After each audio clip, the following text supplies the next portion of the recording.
You finished reading a really big chapter on motivation, huge.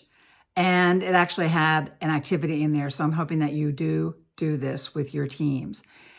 When we're talking about motivating a team, again, I've expressed this a little bit earlier in some of the other chapters, but it still holds true that some of the leaders will say to me, I don't know how to motivate them. I've never tried to motivate them. They're new. I don't know anything about them.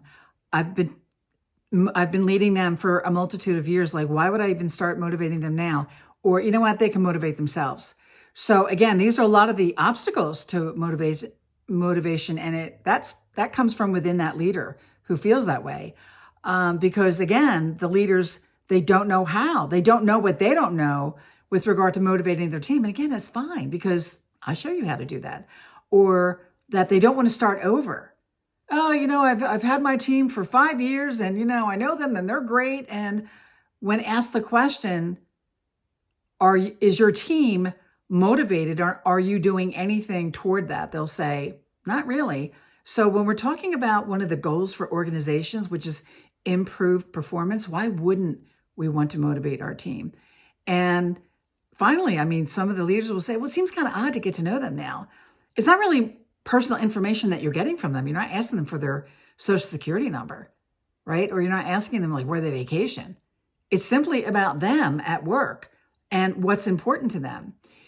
We talk about Gallup's 12-step of engagement, which is really, really important. That's laid out in the chapter. So do take a look at that. But also from that, there's an activity that I do with my clients and I have them do it with their teams. And doing it like every 6 months because teams change, right? People come, people go, leaders change, players change. But it's really important to understand and by asking what motivates them. But then the most important is what do they value? And the second part of that, that's proven, that's what's going to keep them in their job. So for any leader to try this, and again, I do it all the time with my clients and they love doing it.